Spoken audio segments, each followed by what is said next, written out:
કરો છો? આવશે શું આવશે એ જ્યારે હોય ત્યારે બસ એમ એ લોકોનું જ ઉપરાણું લે કરો છો, એવું થોડી ચાલે ગઈ.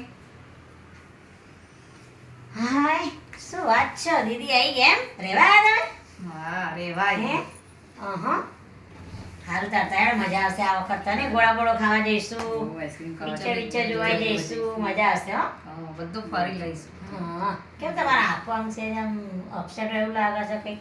બસ કંઈ કેવું નહીં, બધાયના વિશ્વાસ નહીં મારી વાત ઉપર. એવું છે? કેમ? બસ એમાં તો પૂછી લેજે ને ભાભીને ને મમ્મીને તેને. સારું કશું વાંધો નહીં નહીં. કેવું. હા હા વાંધો નહીં હું જમી લઉં. થોડી વાર સારું હું જમી લઉં. સારું. હા બાકી જ છે ને જમવાનું, તમે લોકો જમી લીધું ને? હો અમે તો જમી લીધું. સારું ભાભી એ રાહ જોઈને બેઠા હશે, હું ફટાફટ એમના રોટલી અમે કરીને ખાઈ લઈએ બરાબર? હું તારે રોટલી કરાવવાની એમાં હાસ તો એટલે 2 રોટલી ના કરી આપો. ના હું ભાભી બે દરરોજ અમે જોડે બનાવીએ ને જોડે ખાઈએ. બંને જણ દરરોજ જોડે જ જમ્યું છે. સારું. જમવાનું મૂક્યા વગર કોઈ ભાભી તો દિવસ ના ખાય. આનો આયા વગર જમતી બી નથી હો. બંને જણ સાથે જમવાનું, બંને જણ સાથે રોટલી બનાવીને જોડે જ જમવા બેસવાનું. હશે ભાઈ તમારે હવે તમે બધું માથે ચડાવી જવો ને તો અમે શું કહીએ, એમાં શું માથે રોટલી પ્રેમ. બનાવડાવવાની હોય, એ ઘરે રહેશો તો 2-4 રોટલી બનાવીને ખવડાવી ના કહો પણ તમને જોડે લોકોને. પણ પ્રેમ હોય એવો જોઈએ જોડે યાર. સારું સારું ચડાવો માથે એટલે ખબર પડશે પછી. હા કઈ ભાભી આ દીદી કેમ આવ્યા છે? તમને વાત કહું ક્રીનાબેન, દીદી તો છે ને રિસાઈને આવ્યા છે અપેક્ષાબેન, અને મમ્મી એમને સપોર્ટ કરે છે, ખોટી રીતે સપોર્ટ કરે છે. એમને સમજાવીને સાસરે મોકલવાના હોય એની જગ્યાએ છે ને મમ્મી એમનું ઉપરાણું લઈ અને ઝઘડવાની વાતો કરે છે એમના સાસરી જોડે. એવું કરો છો? તો તાર અલા એવું થોડું થાય હવે. હવે આપણે છે ને એક કામ કરવું પડશે તમારે ને મારે બંનેને, મમ્મીને સમજાવવાના, અપેક્ષાબેનને સમજાવવાના, અને આપણે એમને સમજાવીને સાસરે મોકલવાના. ભલે 2 દિવસ આવીને રહેતા, હા, પણ આવી રીતે ખોટી રીતે એવી રીતે ના પડે એમને સપોર્ટ અપાય.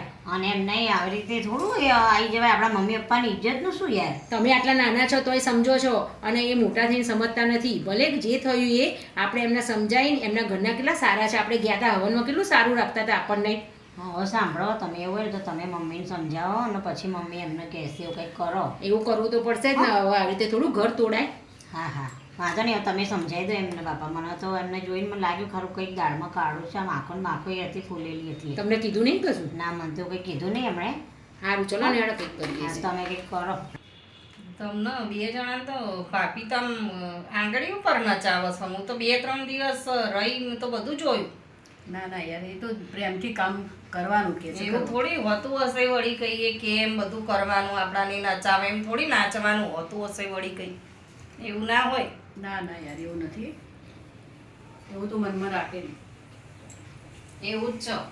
અપેક્ષાબેન, તમે 2 દિવસ આવ્યા છો, શાંતિથી રહો. કેમ તમે અમારા ઘરમાં ઝઘડા કરાવો છો ને મમ્મીને ચડાવો છો?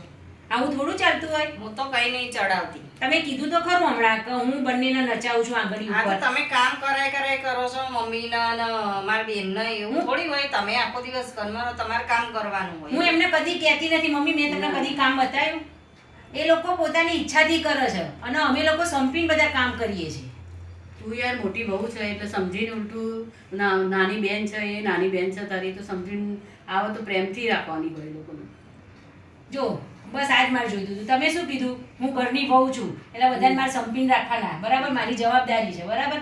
તો આ જ વસ્તુ અપેક્ષાબેનને લાગુ નથી પડતી? એ ઘરની વહુ છે, બરાબર? એક સમયે એમના જેઠાણી પ્રેગ્નેન્ટ છે, એક કામ એમને કદાચ વધારે કરવાનું આવે તો હસતા મોઢે કરવાનું હોય. કાલે એમનો બી વારો આવવાનો જ છે ને. તો પછી તાર એવી ઘરના વહુ છો, એમને બધાને સંપીને રાખવાની જવાબદારી શું એમની નથી? જો મારી છે વહુ તરીકે તમે કહો છો તો એમની નહીં?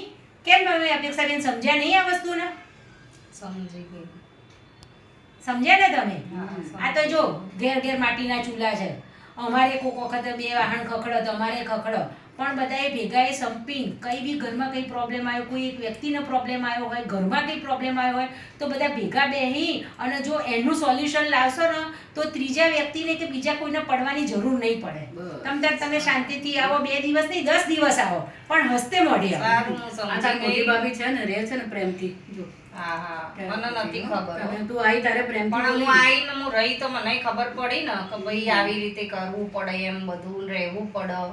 સંસાર કેવી રીતે ચલાવાય એ તમારા જોડેથી મેં શીખી લીધું. અમારા ઘરનું વાતાવરણ તમે જોયું ને, હા મેં જોયું હો. એટલે હવે હું જઉં છું ઘરે, બરાબર. એટલે તમે હસતા મોઢે ઘરે જાઓ અને તમ તારે આજે રવિવાર છે, મમ્મી એક કામ કરો, આજે રવિવાર છે તો અપેક્ષાબેન ભલે અહીંયા રહેતા અને આપણે છે ને માનવ કુમારને બોલાવી લઈએ અને બંનેને અહીંયા જમાડીને સાંજે બરફનો ગોળો ખાઈને શાંતિથી આપણે એમને મોકલીએ, બરાબર? સારું.